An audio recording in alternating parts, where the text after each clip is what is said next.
Hello everyone, welcome back to my channel. আশা করছি সবাই অনেক ভালো আছেন। তো বেশ অনেক দিন পর ভিডিও আপলোড করছি, নিশ্চয়ই আমাকে ভুলে যাননি। আজ আপনাদের সাথে শেয়ার করছি বাচ্চাদের সবার খুব পছন্দের ডোরা কেকের রেসিপি। এটা বানানো খুবই সহজ আর খুবই কম সময় লাগে। তো চলুন দেখে নিই ঘরে বসে খুব সহজেই কিভাবে এই ডোরা কেক তৈরি করতে পারবেন। আশা করছি আমার আজকের এই রেসিপিটা আপনাদের ভালো লাগবে। ভালো লাগলে অবশ্যই আমাকে কমেন্টস করে জানাবেন আর আমার চ্যানেলটি সাবস্ক্রাইব করে আমার সাথে থাকবেন।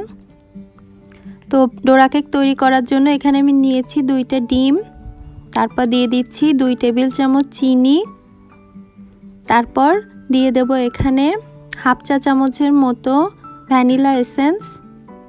এবার দিচ্ছি আমি 3/4 কাপ ময়দা,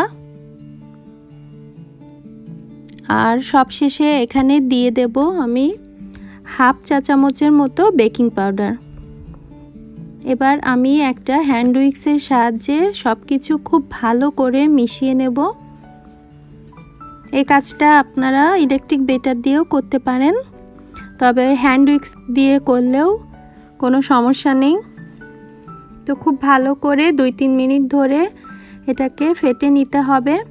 যদি দেখেন একটু স্টিকি হচ্ছে তাহলে আপনারা এখানে মিল্ক বা ওয়াটার অ্যাড করতে পারেন।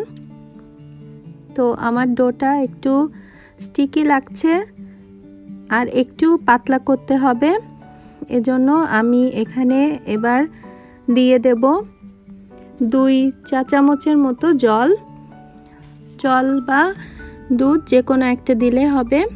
এবার আমি খুব ভালো করে আবার ফেটিয়ে নেব। তো সব মিলিয়ে প্রায় 5 মিনিট মতো আমি সব কিছু ভালো করে মিশিয়ে নিয়েছি। এবার আমি একটা প্যান গরম করতে দিয়েছি আর দিয়ে দিলাম সামান্য পরিমাণ সয়াবিন তেল। এখানে আপনারা বাটারও ইউজ করতে পারেন। তো তেলটাকে আমি খুব ভালো করে সব সাইডে স্প্রেড করে দিচ্ছি প্যানের। আর অবশ্যই চেষ্টা করবেন একটা নন স্টিক প্যান ইউজ করার জন্য, তাহলে প্যানকেকগুলো খুব সহজে উঠে আসে। আমার প্যানটা একদম রেডি হয়ে গেছে। এবার আমি প্যানকেকগুলো তৈরি করে নেব। তো চেষ্টা করবেন সবগুলো প্যানকেক একই সাইজের করে তৈরি করার জন্য। দেখতে পাচ্ছেন আমি এখানে একটা স্পুন ইউজ করেছি, আপনারা যে কোনো ধরনের স্পুন ইউজ করতে পারেন, তবে সবগুলো একই সাইজের হলে আসলে দেখতে ভালো লাগে। তো প্যানকেকটা দিয়ে প্রায় 1 মিনিট মতো ওয়েট করবেন, তারপর উল্টে দিতে হবে। এরই মধ্যে প্যানকেকে কালার চলে আসবে। তো খুবই সহজ এটা বানানো। তো আমি দেখতে পাচ্ছেন এবার উল্টে দিচ্ছি, দেখুন একদম দোকানের মতো কালার এসেছে।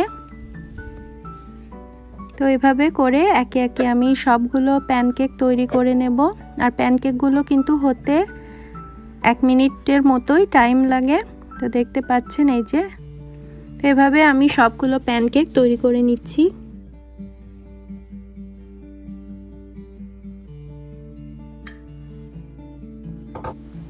তো দেখতে পাচ্ছেন প্যানকেকগুলো কত সহজেই উঠে আসছে আর কালারও একদম দোকানের প্যানকেকের মতো হচ্ছে।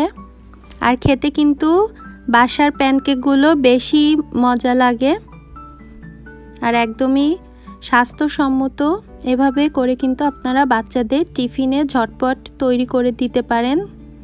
ইচ্ছা করলে ব্যাটারটা যদি রাত্রে আপনারা রেডি করে রাখেন তাহলে সকালে খুব তাড়াতাড়ি করে এগুলো তৈরি করা যায়। তো এই যে দেখতে পাচ্ছেন আমি সবগুলো প্যানকেক তৈরি করে নিয়েছি। তো এভাবে করে আমি এবার প্যানকেকগুলো এখানে প্লেটে তুলেছি। এবার দেখতে পাচ্ছেন এটা হলো নিউট্রেলা তো আমরা সবাই চিনি আর সবারই আমাদের খুব পছন্দের। এবার আমি একটা করে প্যানকেক নেব আর নিউট্রেলা লাগিয়ে নেব এক সাইডে। তো আপনারা আপনাদের ইচ্ছা মতো প্যানকেকে নিউট্রেলা লাগাবেন, যদি বেশি খেতে চান তাহলে বেশি লাগাবেন। তো এক সাইডে আমি খুব ভালো করে সব দিকে ছড়িয়ে নিউট্রেলা লাগিয়ে নিয়েছি। এবার আমি আরেকটা প্যানকেক নিয়ে নিচ্ছি আর এর উপর এবার বসিয়ে দিচ্ছি। এবার সাইডগুলো এভাবে আমি আঙুল দিয়ে একটু চেপে চেপে দেব। আর খুব চেষ্টা করবেন গরম অবস্থাতে এই কাজটা করতে, তাহলে মুখগুলো আর খুলে যাবে না, নিউট্রেলাও বেরিয়ে আসবে না। এই যে দেখতে পাচ্ছেন। এবার আমি এভাবে একে একে সবগুলো তৈরি করে নেব। আশা করছি আমার আজকের এই রেসিপিটা আপনাদের ভালো লেগেছে। ভালো লাগলে অবশ্যই একটা লাইক দিবেন। আর যারা এখনও আমার চ্যানেলটি সাবস্ক্রাইব করেননি, প্লিজ চ্যানেলটি সাবস্ক্রাইব করে পাশে থাকা বেল আইকনটি প্রেস করবেন। তাহলে যখনই আমি কোনো নতুন রেসিপি আপলোড করব আপনারা সাথে সাথে নোটিফিকেশন পেয়ে যাবেন। তো কথা বলতে বলতে আমার সবগুলো প্যানকেকে প্রায় নিউট্রেলা লাগানো হয়ে গেছে। এবার আমি মাছ থেকে কেটে দেব। দেখতে পাচ্ছেন এই যে। তো আমার ডোরা প্যানকেক একদম রেডি। আপনারাও বাসায় ট্রাই করবেন। দেখা হবে নতুন কোনো রেসিপি নিয়ে। সেই পর্যন্ত সবাই ভালো থাকুন, সুস্থ থাকুন আর নিরাপদে থাকুন। Bye bye.